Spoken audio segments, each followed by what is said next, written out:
Boa noite a todos. É com uma imensa alegria que iniciamos mais um programa de palestras aqui na Rádio e TV Fraternal. Recebendo hoje José Maria Pontes e Silva, palestrante, servidor da doutrina espírita, escritor, escreveu o livro Corpo Sutil e está sempre conosco, nos prestigiando com a sua presença. Hoje o tema da palestra do José Maria será Obsessão Espiritual e sua Terapêutica. Desejamos a todos uma ótima palestra e a palavra é sua, Zé. Muito obrigado. Bom, falar de obsessão é até, digamos, é difícil, não é tão simples, porque a gama de informações que nós temos sobre obsessão é muito grande. Mas eu fui obsidiado, isso vai me ajudar um pouco. Tá? Muito cedo eu já era perturbado, creio que com 5 anos de idade as pessoas já me chamavam de perturbado. E o tempo foi passando, eu fui estudando um pouco a mediunidade, na medida em que o tempo passava, a fim de que eu pudesse encontrar uma fórmula para eliminar as perturbações que eu sentia. E hoje, graças a Deus, eu me sinto livre do processo obsessivo. A obsessão é, segundo os espíritos, um dos mais graves problemas da sociedade humana. O Emmanuel, quando faz referência, acho que no livro Consolador, ele diz que o estudo da mediunidade associado à obsessão, esse estudo que se faz dos dois elementos, a mediunidade e a obsessão, se realizássemos um estudo amplo, com certeza nós iríamos incluir quase toda a população humana da Terra. Então significa dizer que quase 100% da população da Terra vive num processo de obsessão. Aí surge a pergunta, e por que isso? Por que isso? Até a chegada da obra do Chico Xavier, ninguém naturalmente saberia responder essa pergunta de forma satisfatória como hoje é possível, exatamente devido às revelações que são feitas pela obra de Francisco Cândido Xavier, que veio complementar, aliás, veio estender muito o problema da mediunidade e da obsessão na Terra. Um dos mais graves problemas. Hoje nós sabemos por quê. No tempo de Kardec era muito difícil. Kardec era de uma inteligência fora do comum. Eu só vim acreditar nisso, que já ouvia falar muito antes de estudar Kardec, depois que comecei a ler a codificação a partir de 1962. Então, com o tempo, com as leituras, com os cursos que nós demos, com uma série de estudos que realizamos, com o tempo que foi passando, a experiência, nós fomos chegando a essa conclusão, de que Kardec realmente era o bom senso encarnado. O Humberto de Campos disse que ele foi escolhido pelo próprio Cristo, quer dizer, numa das assembleias que houve, logo depois das grandes convulsões consequentes da atuação de Napoleão Bonaparte na Europa, houve uma grande assembleia nas proximidades da Terra, e lá nessa assembleia é que Jesus escolheu e fez o convite a Allan Kardec para que ele trouxesse a constituição doutrinária da doutrina dos Espíritos. Então, sendo uma pessoa que foi convidada pelo próprio Cristo, nós já temos certeza de que o Cristo não iria errar, tá certo? Então, ele era a pessoa certa para nos trazer a constituição doutrinária. Então, 15 anos consecutivos de estudo, desde o início até a sua morte, naturalmente foi muito pouco tempo para que ele pudesse realizar estudos substanciais sobre tudo aquilo que ele falou na codificação. A gente percebe que ele tem um pensamento muito amplo sobre a mediunidade na sua época. Ele tira conclusões extraordinárias que hoje estão perfeitamente afinadas de acordo com os ensinamentos que nós temos recebido através da obra de Francisco Cândido Xavier. Portanto, a obsessão, no tempo de Kardec, era considerado um dos grandes flagelos da sociedade humana. Hoje nós sabemos que é o maior flagelo, é o maior problema. Por quê? Porque todos nós estamos emitindo e estamos recebendo pensamentos e emoções. E as emoções é que geram as palavras, que geram novos pensamentos. E, portanto, é através desse processo contínuo, onde nós temos a obrigação de estimular a produção das emoções, dos sentimentos, dos pensamentos das outras pessoas, é que faz com que haja o processo obsessivo. Quer dizer, ele é inevitável. Então, a mediunidade pertence a todos exatamente por isso. Porque Deus nos criou, digamos assim, como um objeto que é criado em série. Por exemplo, um televisor que é produzido em série numa indústria, todos eles são iguais, não é verdade? No entanto, um vai para um estado, outro vai para outro vai para outro país, etc. E cada um se personaliza na medida em que ele começa a funcionar, não é isso? Então, ele tem a sua personalidade. Então, todos nós fomos criados iguais. A nossa mente detém as mesmas características. Quer dizer, nós temos o nosso organismo espiritual, de todos nós, são iguais. Agora, cada um de nós tem a sua personalidade, exatamente porque Deus nos concedeu liberdade de pensamento e, consequentemente, de ações. Devido a isso, nós desenvolvemos, portanto, a nossa personalidade. Para isso, precisamos estimular a produção de pensamento dos outros, enquanto o nosso pensamento também é estimulado. Quer dizer, o ser humano precisa um do outro. Então, no tempo de Kardec, não se conhecia, não por culpa de Kardec, exatamente porque ele viveu numa época em que o atraso científico era muito substancial. Quer dizer, não havia terminologia, não havia conhecimento, só se conhecia no tempo de Kardec a eletricidade, que era produzida pela pilha de volta, que já havia sido criada, nem a lâmpada existia, e existia a máquina a vapor, né? E Kardec conheceu o telégrafo, que foi criado no seu tempo, que era considerado uma grande invenção. Não se sabia absolutamente nada sobre, digamos, o que é a eletricidade, enfim. Todo mundo achava que era um fluido que percorria um condutor.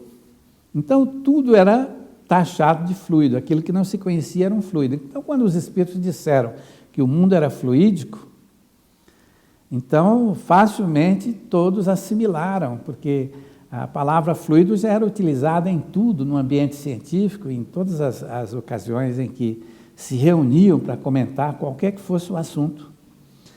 No entanto, o fluido mental, que é esse fluido que forma a atmosfera em que nós vivemos, que forma digamos, a psicosfera da Terra, a psicosfera de cada um de nós, que é a aura, que agrega as forças do mundo espiritual e do mundo físico, dos dois corpos.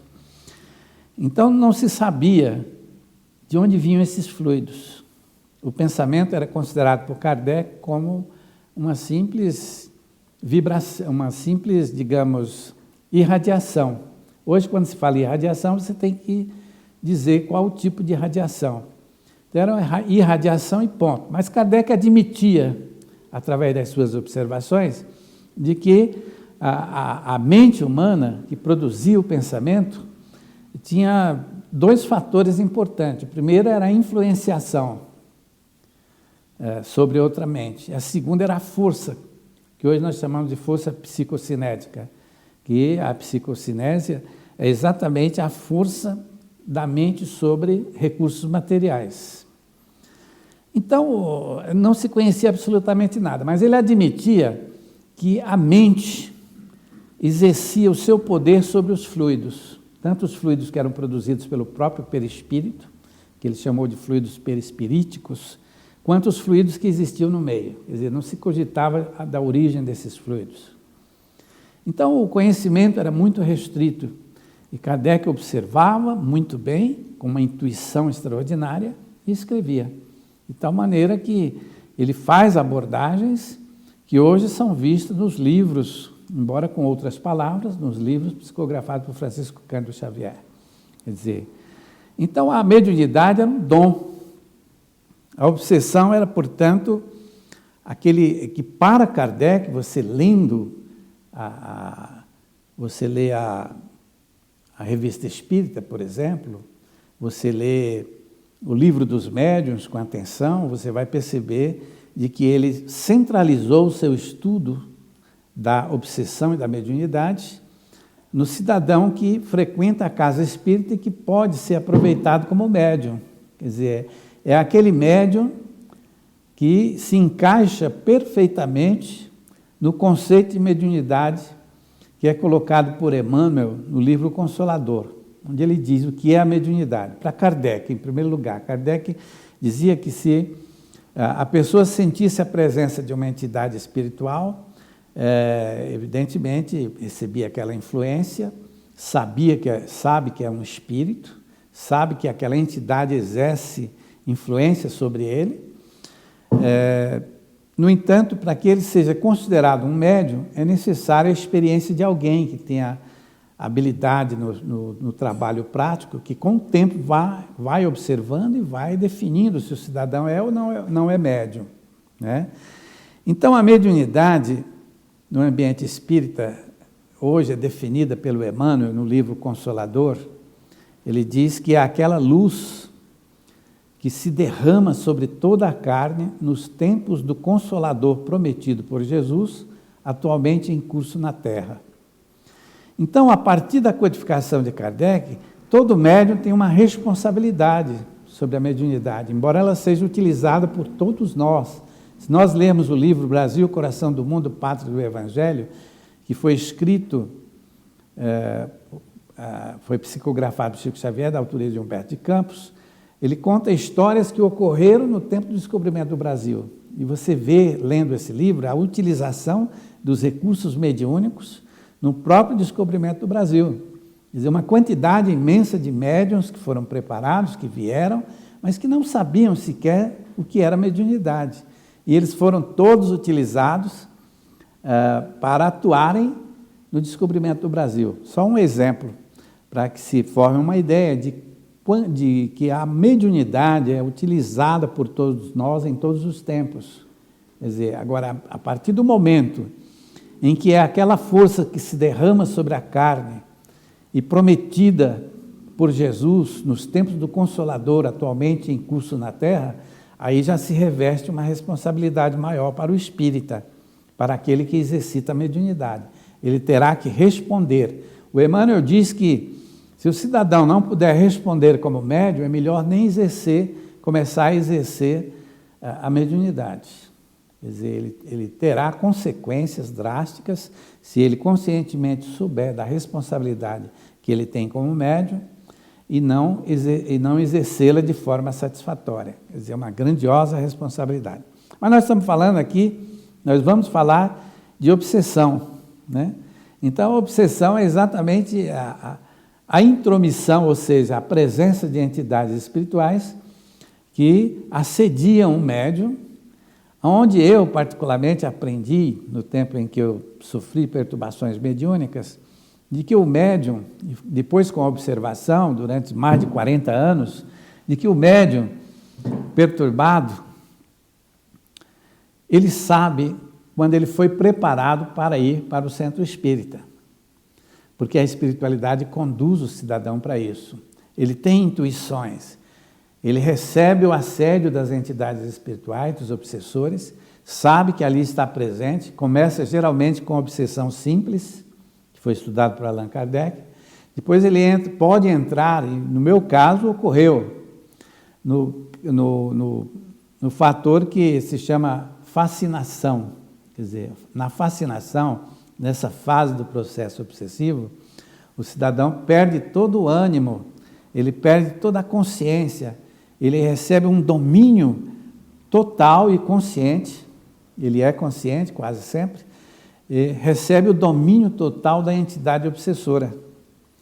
E, por exemplo, Se o cidadão está perturbado na fase de fascinação, se alguém lhe fizer uma crítica, ele se zanga, ele fica zangado, ele não gosta da crítica, ele é capaz de emitir suas opiniões, de revidar, porque ele fica extremamente sensível, uma sensibilidade fora do comum.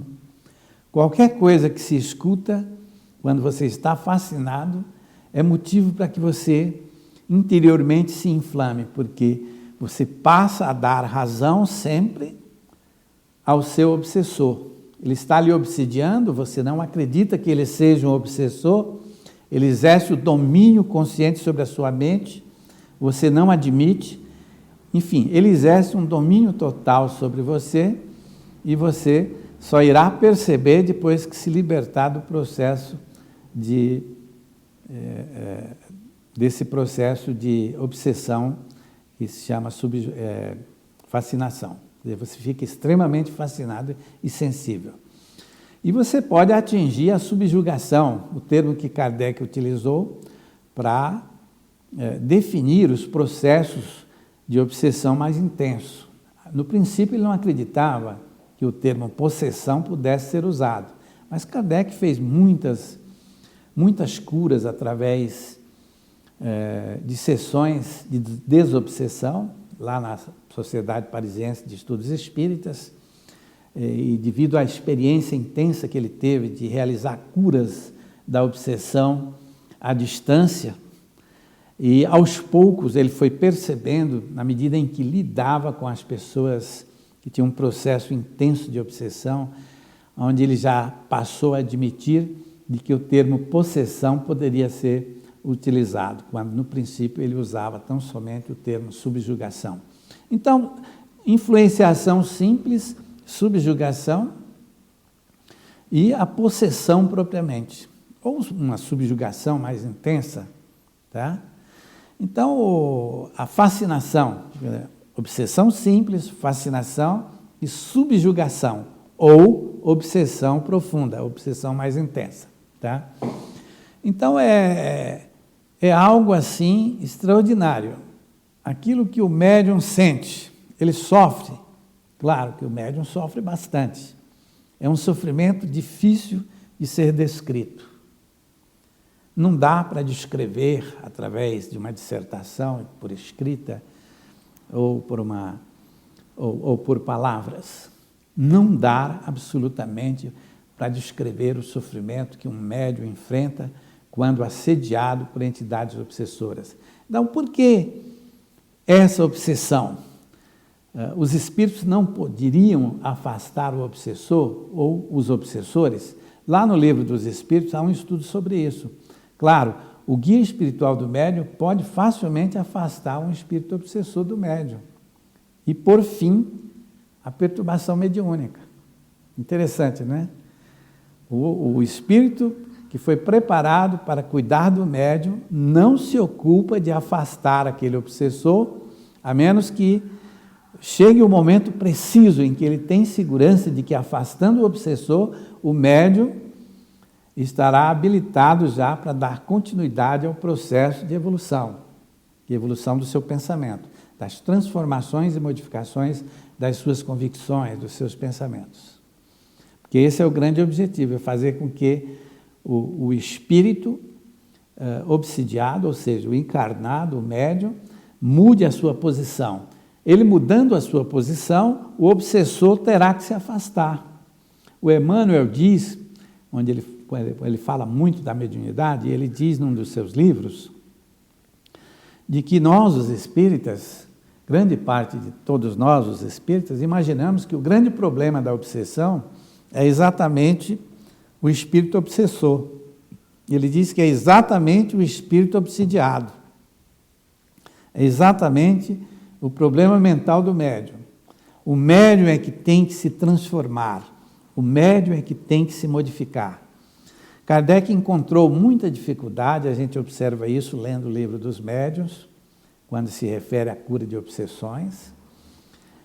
No princípio, ele teve dificuldades imensas, mas com o tempo, na medida em que ele foi exercitando as sessões de de desobsessão que ele realizou, foram muitas, principalmente aquelas que eram realizadas com obsidiado à distância.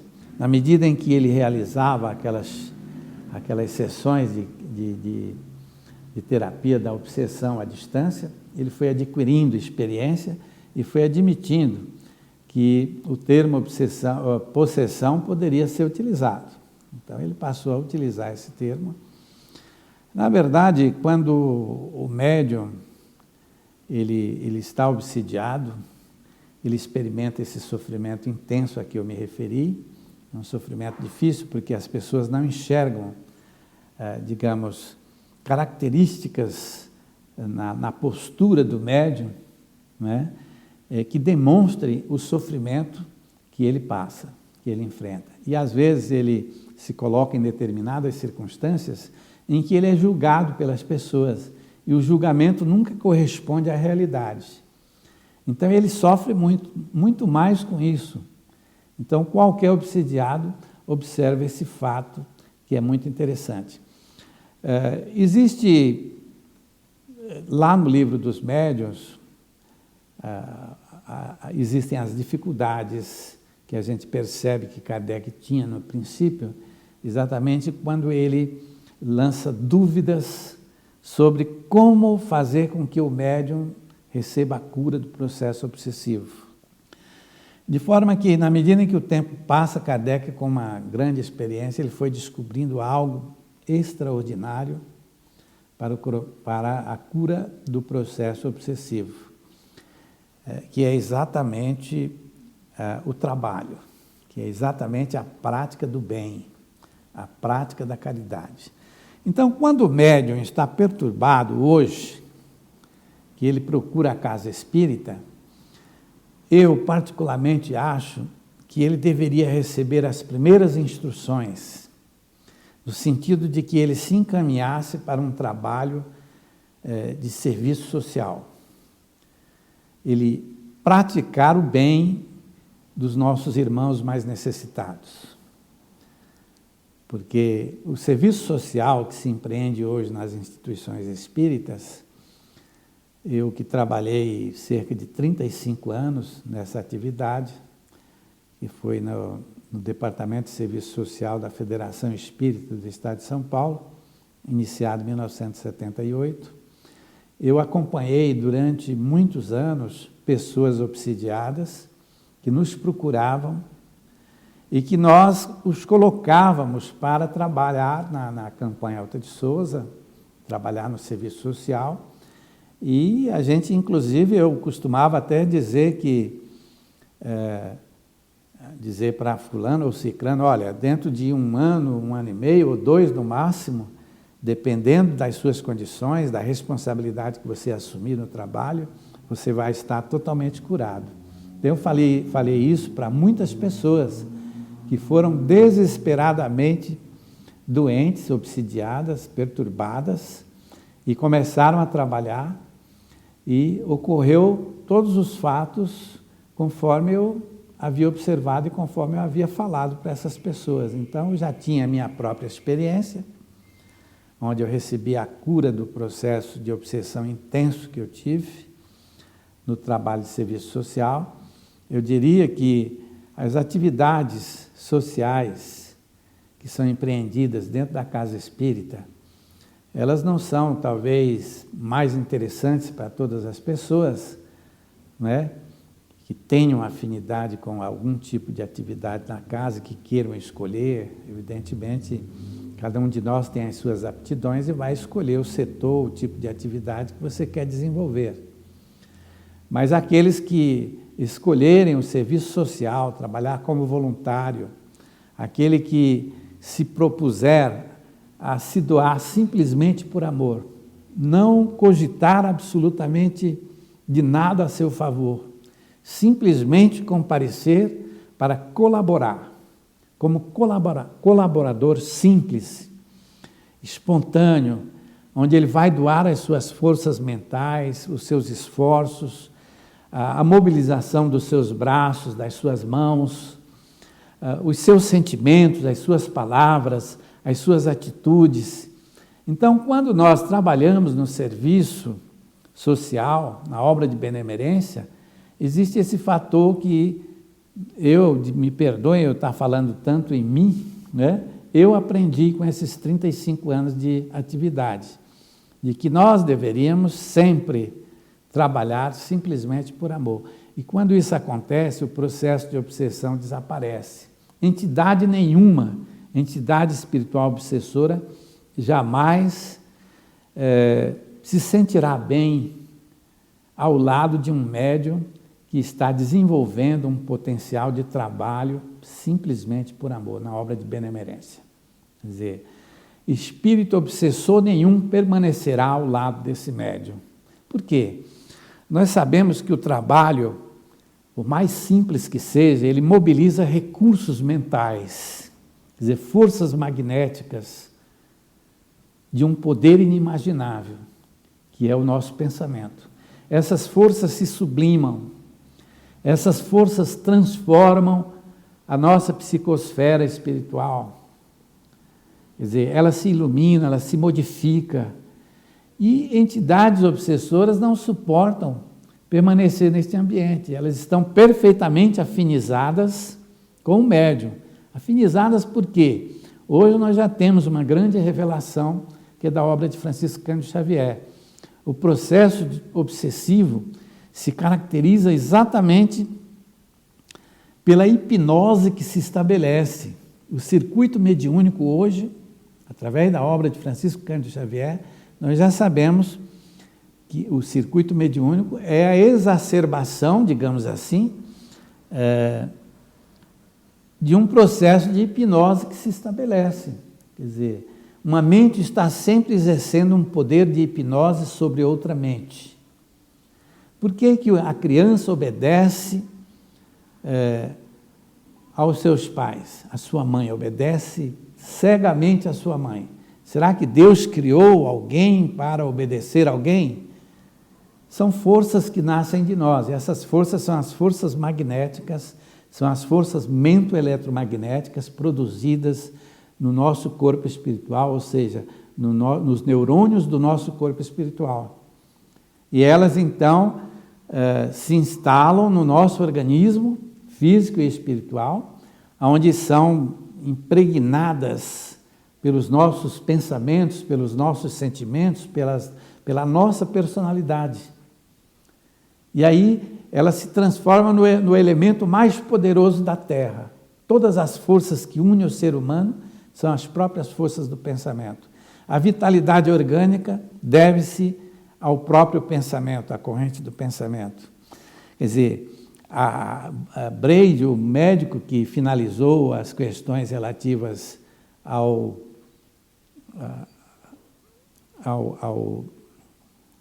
às pesquisas que se realizavam na Europa com o sonambulismo, acabou fazendo com que muitos estudiosos descobrissem o poder da hipnose. Então, a hipnose é uma espécie de bolo redondo onde Braid, juntamente com os seus antecessores, aqueles que estudaram, e ele finalizou, então, quando trouxe a público para a ciência, que até hoje admite as suas teses de que os espíritas, ou melhor, naquele tempo, 1840, não existia ainda o espiritismo, mas existiam os espiritualistas, os neo-espiritualistas já se articulavam na Europa antes de Kardec. Eles diziam, os neo-espiritualistas dizem que há uma espécie de magnetismo que liga o médium ao beneficiário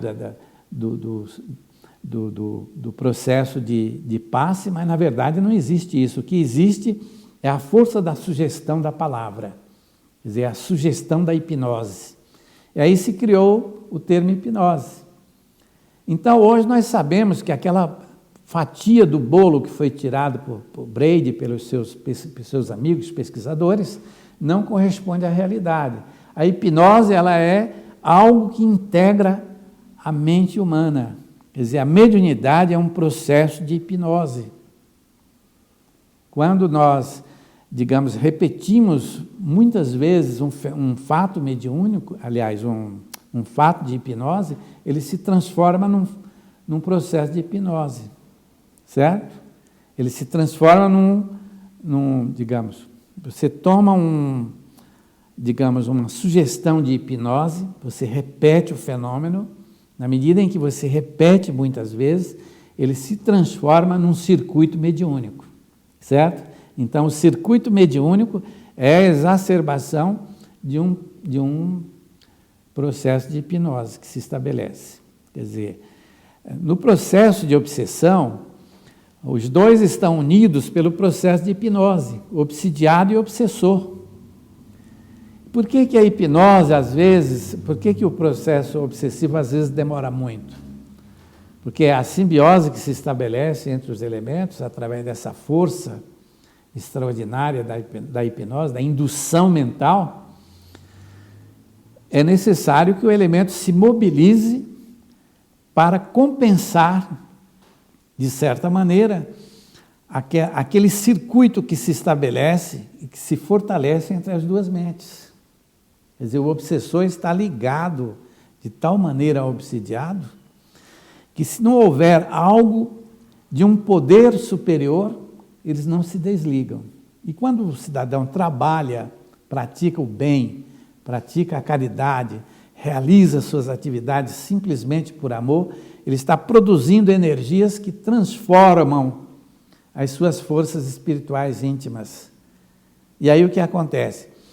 Ele coloca o obsidiado ou os obsidiados numa posição em que eles não terão mais força suficiente para se manterem imantados à mente daquele cidadão. Quer dizer, ele precisaria também se elevar com as forças nobres que são criadas automaticamente pela nossa mente, a fim de que ele mantivesse o processo de obsessão. Aí ocorre um desligamento automático. Então, é isso que nós precisamos estudar muito na doutrina dos espíritos, especialmente daqui para frente, quando já vem surgindo muita gente na casa espírita interessada a estudar a obra de Francisco Cândido Xavier, especialmente as revelações do André Luiz, tudo aquilo que nos fala Emmanuel sobre a mediunidade, sobre o processo obsessivo, e, portanto, é necessário que haja esse empenho dos estudiosos a fim de que ele possa entender. Agora, é bom que se diga que eu falei aqui apenas de uma pequena parte daquilo que significa a obsessão espiritual sobre o obsidiado. Quer dizer, nós teríamos talvez que discorrer sobre esse assunto por muitas e muitas horas, certo? Hoje já é possível, inclusive, com as informações sobre a mediunidade e a obsessão que são trazidas pela psicografia de Chico Xavier, fazermos classificações dos tipos de obsessão que existe, dos tipos de fatos mediúnicos que podem ser aproveitados dentro da casa espírita.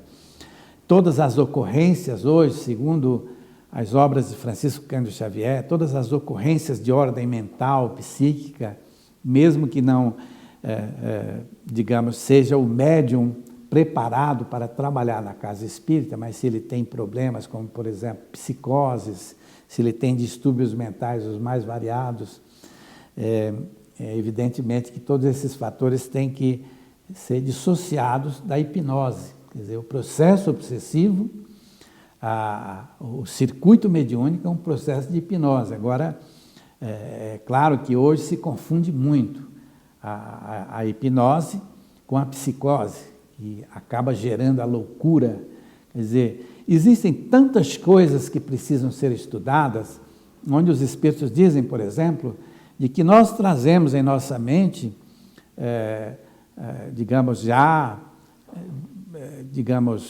cristalizado em nós, com as nossas experiências, todos os fatores que nos encaminham para que nós nos evangelizemos. No entanto, nós saímos com os vícios que a humanidade criou, desse ciclo que deveríamos ter alcançado já há muito tempo, e permanecemos com perturbações atuais que são consequentes do retorno desses vícios que acumulam-se no corpo físico e depois no corpo espiritual, retornando depois para a mente. Então, quando ele vem para a mente, ele vem em forma de transtornos mentais e de psicoses.